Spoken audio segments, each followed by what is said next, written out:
Ką jūs galvojate apie pantomimą? 1967 metais tokių klausimų stebindavo kiekvienas sutiktąjį Modris Tenisonas, pantomimos trupės vadovas, tuomet atsiradęs Vilniuje iš Rygos. Ir žmogus, niekada anksčiau nekvaršinęs savo galvos panašiom problemom, taip netikėtai užkluptas, nejučiom imdavo ieškoti galvoje pantomimiškų sąvokų. Po 60 metų mes klausėme kiekvieno kalbinamojo, ką jūs žinote apie pantomimą? Ar esate girdėję apie pantomimos aktorių, režisierių Kęstutį Adomaitį ir jo pantomimos teatrą?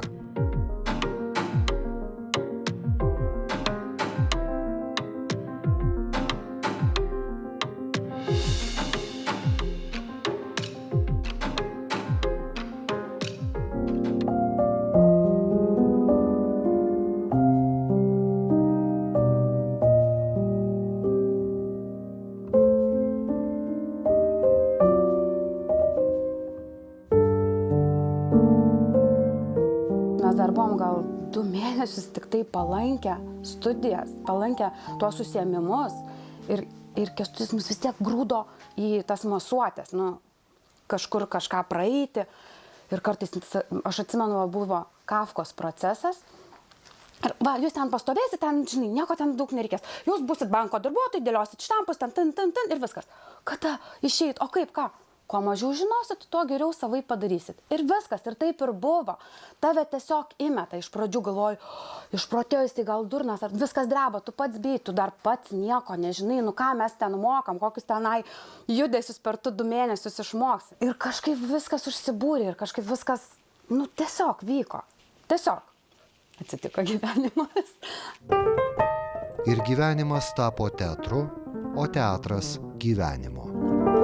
Netgi tokia savijauta buvo, net nežinai, iš tikrųjų, taip antiek, aš netgi, sakau, jausdavaisi ar vaikas jo, ar žmona jo, ar meilužė, viskuom tu buvai.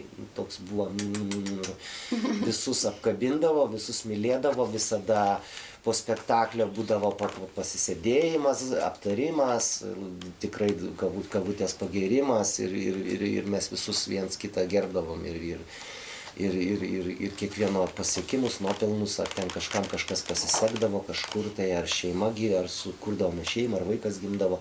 Pas mus vaikai lakstydavo jau netgi pasiekmes teatro. Mūsų vaikas žinoma. Buvo kada netgi yra viena nuotrauka, kur 3 nėščios su triko. Specialiai netgi nusipaveiklavom, užsidėjom specialiai triko ir visos buvo beveik 9 mėnesį, ten per kelis skirtumas buvo. Tai būtent, kad mūsų čia buvo teatro ir paskui būtent vaikai lakstė jau teatre. O čia va Karolis Sigito irgi va visada teatre. Taip yra. Kadangi buvom tas toks, kaip, nežinau, privatus ar mažasis pantomimos teatras, mes turėjom mokėti viską. Mes buvom ir siuvėjai, ir staliai, ir dažytojai, ir apšvietėjai, ir garsistai, ir režisieriai, ir aktoriai. Viskas, kas šeimoje, kaip sakyčiau, šeimoje, kas jūs, mama, bet vis tiek ir skalbėja, ir plovėja, ir siuvėja, ir daržų kasėja, ir taip pat ir šeimos nariai, visi pasidalinę. Tai tu viską išmoksti, absoliučiai. Sako, jūs patys rūbus siuvat, taip, patys ir prosėt, ir patys grimuojatės. Net ir grimą, kai jo nebuvo, uždarius fabriką Peterburge, aktoriai gaminosi patys. Teatras gyveno Kęstučio Adomaičio nustatytų ritmu. Eidami į teatrą, pamirškit kotletus, sakydavo jis. Kotletai namie, baltas grimas darbe. Ir mes buvom vienintelis repertuarinis pantomimos teatras, kuris turėjom repertuarą. Mes kiekvieną savaitgalį rodydavom spektaklius. Šeštadienį vakare suaugusiam, o sekmadieniais rytais vaikiški. Ai, taigi mes dar Mažąjį princą turėjom. Jūratė princas. Pavyzdžiui, Mažasis princas buvo labai prie dūšios, bet paskiau, kai aš pažiūrėjau po kažkiek metų tą įrašą, man buvo labai juokinga ir aš likau labai savim nepatenkinta ir galvoju, ne. Bet buvo labai gera dirbti. Labai gera, toks, žinot, vis tiek tas mažasis princas iš kitos planetos ir ta lapė draugė, ir ta rožė, ir žodžiu, labai, labai įdomiai buvo sugalvota. Viskas darėm per šešėlius ir ten panaudojom tokią visą tą techninę, kur jau netgi pirmieji atsirado tie techniniai visokie sprendimai, dūmų mašina, veidrodinis gaublys, kur daug spindulių, toks buvo daugiau muzika, efektai, jau buvom tokie jau truputėlį 20 pabaigos amžiaus, jau 21 amžiaus pradžia. Bet muzika, žinai, pavyzdžiui, buvo visur. Visi, koks buvo dar kas, man atrodo, Adomaičio pliusas, jisai tobulai parinkdavo muziką. Visų spektaklių buvo muzika. Pliusas buvo tame, kad šitas Alikas Romanovas, jie abudu sėdėdavo ten porą naktelių ir, žodžiu, spektaklis būdavo muzikėlė surinkta, bet ypatinga muzika. Spektaklio muzika tikrai būdavo ypatinga. 1990-aisiais Kauno pantomimos teatras gastroliuoja tuometinėme Leningrade. Į spektaklio Nuoga siela nuogame kūne premjerą visi bilietai parduoti. Pagrindinėme žmogaus vaidmenyje pats Kęstutis Adomaitis. Jo siela aktorė Jūratė Raulinaitytė. Iš vakaro viešbutyje mes visi aktoriai ten kaip prieš premjerą jaudinomės ir laukiam, o režisierius Kęstutis Adomaitis šiuo atveju, jis buvo ir spektaklio režisierius, jam nepatiko, kaip sako, nekimba, nelimpa, konstruotas, subudavotas spektaklis, bet kažkas ne taip. Ir jie su garso režisierium Aleksandru Romanovu, jie bus susėdo viešbučio numeryje ir perkonstravo tą spektaklį ten. Kitą rytą ateina į teatrą, mes irgi ateinam ir sako, o dabar bus taip. Ir visų, supraskit, aktorių akis kaip kukuliai. Finalinė scena, skraidžio viskas, kostiumai, dekoracijos, kulisai, krito, tie leidosi, sofitai, ir šviesos, ta prasme, viskas tas sukūrė tokį įspūdį, kad ten, žemė su dangu maišos. Prisimenu, kaip mūsų aktorius Marius sakydavo, kaip tu taip gali pačioj pabaigoj verkt. Iš kur, sako, kaip tau čia ateina tas verksmas? Sakau, ten ne aš verkiu. Tiesiog viskas taip susideda, suprantat, ir tarsi ta siela su kūnu, reiškia, taip susibendrauja ir tai sielai labai skaudu. Ir tos ašaros ateidavo taip viskas savaime. Tai buvo fantastinis spektaklis emocinė prasme, bet tai buvo siaubas. Toks siaubas, kad, sakau, plaukai pasišiaušė ant kūno nuo tos emocinės, nuo to krūvio. Ir pavyko, padarė, tai ir įrodo, kad jis sugeba, ne tai, kad prisitaikysiu, Aibelė, kaip suvaidinsi, toks paprastesnis, lėkštesnis spektaklis. Ne, nepatinka, į šiukšlių kibirą bus kitaip. Ir taip bus, kaip aš noriu, kaip matau, kaip įsivaizduoju, kaip yra ir kaip reikia. Griežtas vadovas, visi jo bijojo, bet bijojo geranoriškai, nes mes jį gerbėm ir žinojom jo tą griežtumą, kad jisai visą tai daro dėl mūsų, dėl teatro. Iš pradžių gal tau nepatinka, daugam ar vaikui nepatinka, jis paskui pradeda su tėvais kovoti, kodėl mane čia tėvai taip griežtai laiko. Jis buvo tėtis mūsų, jis buvo mūsų mama, bet tu žinojai, kad tai yra daroma dėl tavęs, dėl tavo gerovės, dėl teatro gerovės, o teatras tavo namai, o tu pats esi šeimos narys. Tai visa tai, ką jis darė, būtent aš labai pavydžiu, mažai tokių žmonių buvo, kad, sakau, buvo lygiai toks pats, kaip ir mes visi, iš tikrųjų jisai mus tokius ir padarė. Jis irgi iš namų atneždavo lempą, jeigu trūkdavo, jisai viską, kai sako, ne į namus, bet iš namų neždavo. Asmenybė tokio kalibro, kad jis viską darė per prizmę tik dėl teatro. Pastangos, aktoriai, režisieriai, paieškos, pinigų, gastrolės, bet kurioj srity, naujo teatro statybos planai, idėjos, svajonės, viskas buvo pajungta tik vienam tikslui - teatras. Jo, ta prasme, pantomimo teatras.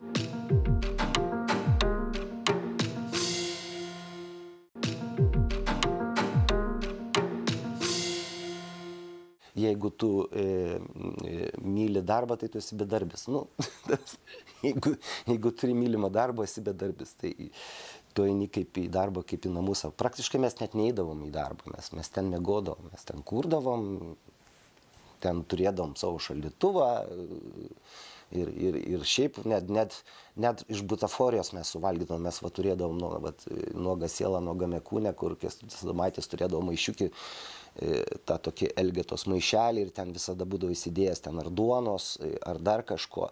Tai būdavo, kai likdavom, sakom, žinau, kur duonos yra, nes naktį niekur nenusipirksi. Tai mes net butaforiją suvalgydavome, paskui atpirkdavome. Tai ant tiek gyvendavome ten, kai sako, buvo toks gyvenimo būdas. Pas mus Slava buvo toksai, Viačeslavas Veseliūnas irgi tų laikų senųjų, pirmųjų aktorių.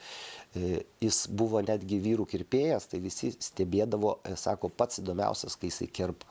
Nes jis kirpdavo ten tokiom pozom, kur ten judesy savaime gaunasi paprasčiausiai. Nori, nenori.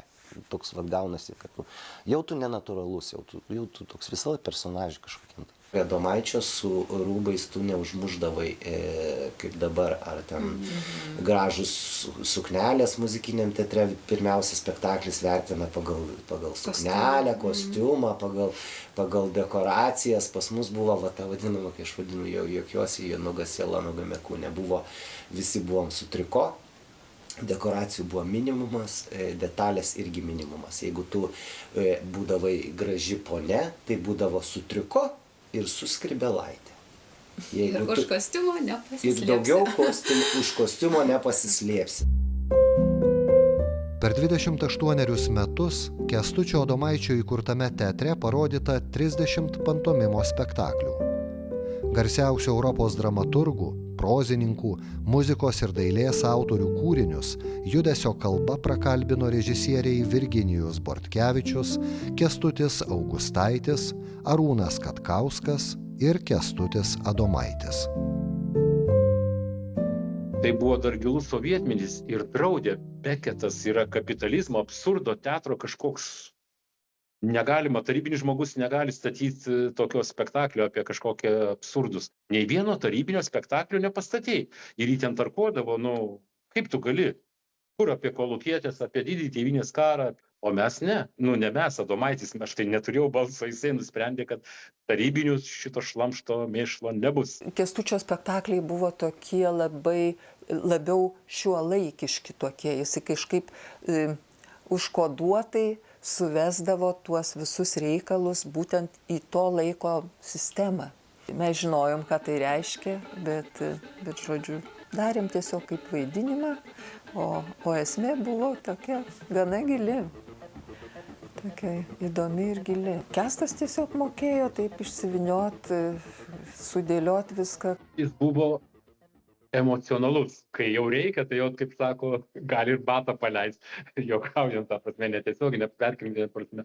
Tai būdavo vulkanas, emocijos, tada jau iš tikro ten degdavo ir tie spektakliai. Jis pats ir vaidino, kaip aktorius jau kaip suvaidindavo, tai akis, ir kūnas, plaukai, kaip sakyti, pagaugais nueina pasišiaušę nuo tos ekspresijos. Mes turėjom visada patalpas, tik tai, kad permesdavo ir mes susiremontuodavom, pavyzdžiui, kaip Ožeškieniai, tai mes turėjom visą pirmą aukštą, kur patys viską įsirengėm, viską patys pasidarėm, įsikūrėm namus praktiškai, euro remontą buvom pasidaręs ir tobulėjom vis ten, tai žiūrovų salę kėlėm, tai sceną kėlėm, tai pasidarėm netgi uždangą, kuri pati su trosais užsitraukė, viską kūrėm patys inžinieriais net tapom, kaip sakoma, ten kėlėm pultus visokius, ten dasipirkinėdavom kažkur kažkas labdarą padarydavo visą tą ir kai uždarė. Paskui, kai uždarė Ožeškienę, mus iškėlė į Girstučio kultūros rūmus. Ten vėl turėjom sceną.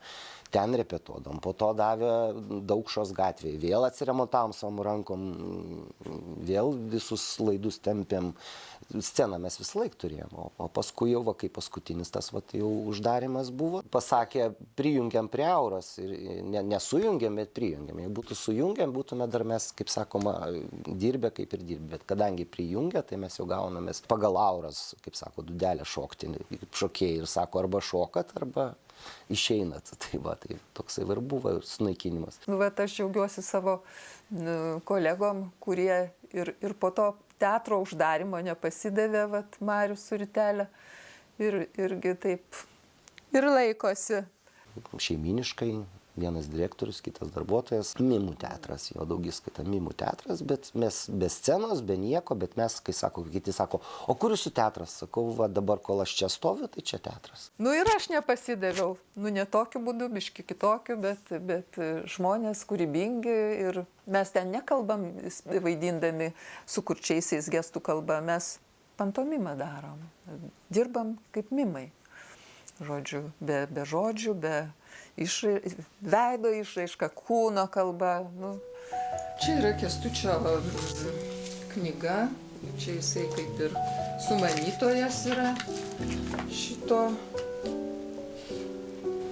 Žodžiu, ir sugalvojo, kad reikia išleisti tokį leidinį, kad sukelti Kauno visokių menininkų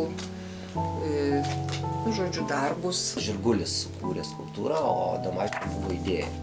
Ir buvo jo paskutinė, kaip sako, va šita knyga, jo paskutinė idėja, kai būtent Fortūnos išliko po šiai dienai.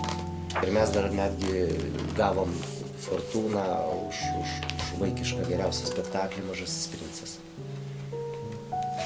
Tai buvo toks paskutinis... Pirmas ir paskutinis kartas. Pirmas ir paskutinis kartas ir Adomaičio palikimas tą Fortūną. Ir jis turėjo tą svajonę, kadangi mes buvom prisiglaudę tai prie dramos teatro, tai prie filharmonijos, tai dar prie teatro sąjungos, tokie truputį be savo namų. Ir jis turėjo tą tokią realią svajonę, kad pastatyti, įkurti savo teatrą. Kauno pantomimos teatras kaip stacionarus pastatas čia prie Nemuno salos, prie Pėsčiųjų tilto. Ir kaip ir minėjau, ir sklypas buvo, ir projektas architekto Miliūno paruoštas, ir rėmėjų surasta, ir beliko įkasti kapsulę į žemę, ir lemtis, va tas tragiškas įvykis, avarija, baigėsi, kad viskas nutrūko.